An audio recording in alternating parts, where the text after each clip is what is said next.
Now, I know that you all can tell from my accent that I am not from New Jersey or anywhere close to the northeast area. I am from South Carolina. I was born and raised there in South Carolina in a little town called Schuylerville, and it's an area called the Low Country. It's the low-lying area of the state where you have cities like Charleston and Georgetown, Beaufort, and Hilton Head. And currently, culturally, I'll say, I am part of the Gullah Geechee heritage. And the Gullah people are descendants of West Africans who were brought to the low country of South Carolina and forced to live a life of enslavement in America. Now, the Gullah people have a rich tradition of language. We have this wonderful dialect that we speak and sing in. We have a rich tradition of art, and fashion, faith, and food that's well known and it's celebrated throughout the world. Now, in the Low Country, there is a historical site, and it's located in Johns Island. It's an area that's pretty close to Charleston. And there's this beautiful oak tree that stands there, and it's more than 400 years old. And some sources say that it's over 1,000 years old. And it's called the Angel Oak Tree. And if you look at this photo, this is the Angel Oak Tree in Johns Island. It's this large oak tree. I think it's the largest oak tree east of the Mississippi. And it stands at a statuesque 65 feet tall, and the circumference is about 25 feet. And it's so wide that it covers over a 17,000 square foot range whenever you have any shade. And it's famous because at least 500,000 people visit the site every year. And it's such this beautiful site because it's got these long branches that hang low, and sometimes they sit on the ground. So people take photos there. They take engagement photos, wedding photos. I even remember my family took a photo there about 10 years ago. It was part of our family reunion. And I think there were like 50 of us who stood there with our T-shirts on, and we took this picture in front of this beautiful tree. But the Angel Oak is a significant part of the history of the state of South Carolina and our nation. Now, during the days of Jim Crow, the Angel Oak Tree was a site where segregation was not allowed. Everyone of all races was welcome to spend time at this location. Many people held picnics there, they had meetings, and even church services at this tree.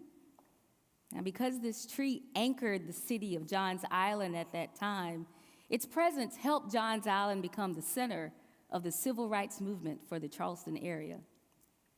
Civil rights activist and educator Septima Clark often held meetings at the Angel Oak Tree to promote literacy in the Black community.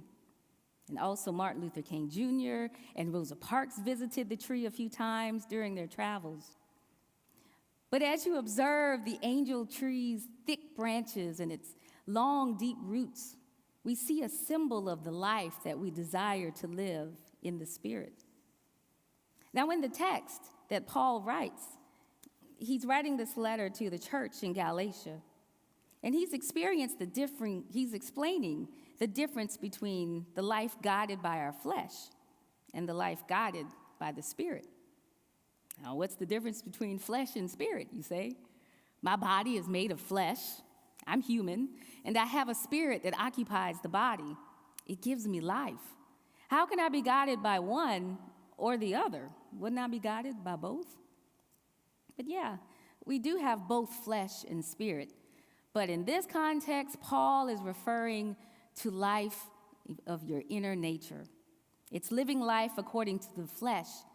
It means doing the best that you can do in your own strength without depending on the guidance from God at all.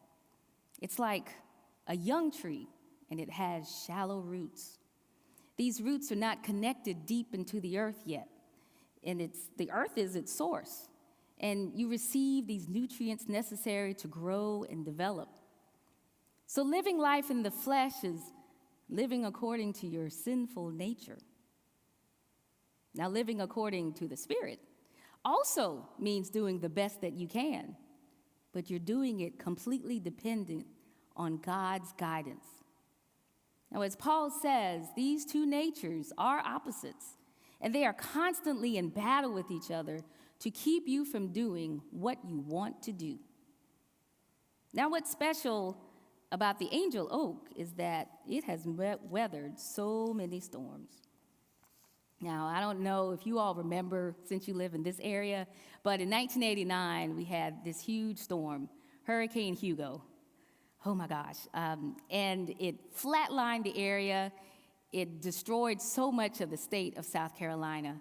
And we live so close to the coast that we saw so many houses were destroyed, and trees were knocked down, and boats were up on top of houses. I remember as a child, my dad was driving around, and we looked at the damage, and the storm surge from the water was so strong that it lifted a brick house off of its foundation, and it landed in the middle of the street. It was such a bad storm. And there were trees that died, but there were also trees that survived. And these trees were mostly the oak trees, especially the angel oak tree.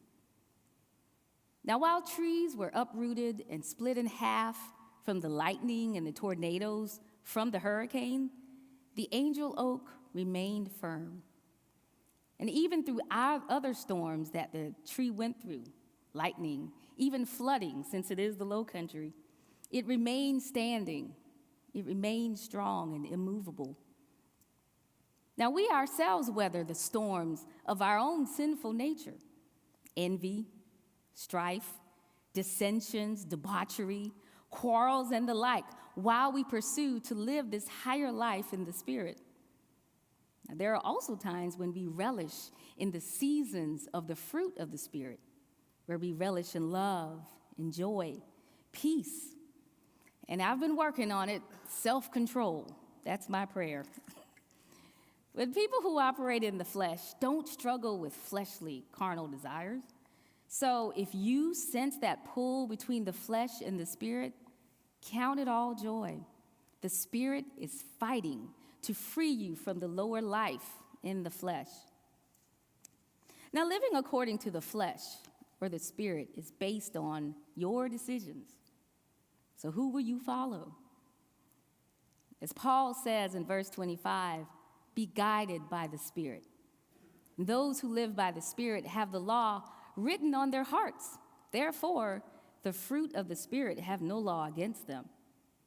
So what is this law? In his letter, Paul mentions two laws. Those who are bound to living in the flesh fulfill the law of Moses, but those who follow the Spirit fulfill the greatest commandment.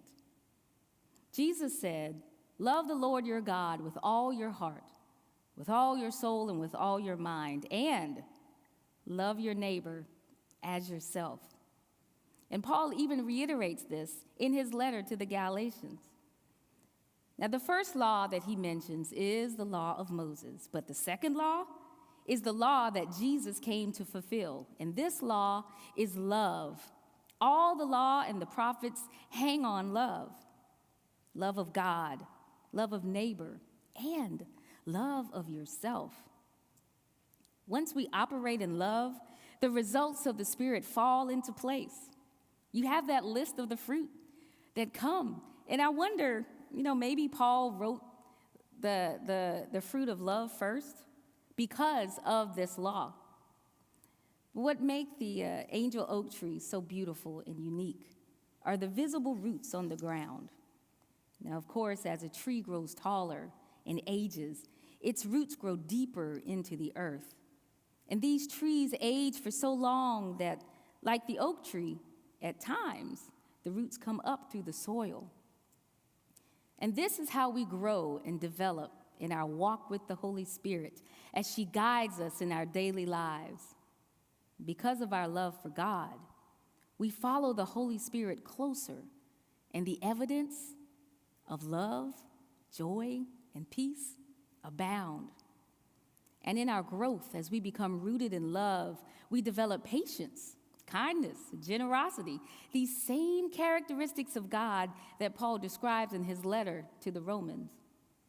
And since these results of our walk with the Spirit are evident, We start to look and act more like God, so much so that our desire to fulfill the flesh weakens. And our roots are stronger and deeper. Our reach to God and mankind spreads out as we become transformed in our spiritual walk as faithfulness, gentleness, and self-control combat and devour the works of the flesh. Idolatry, sorcery, enmity, strife, jealousy, anger, factions, and such. But as we observe the angel oak's magnificent beauty, with its thick branches and its long, deep roots, we see a powerful symbol of the life we aspire to live in the Spirit, strong, resilient, and deeply grounded in love.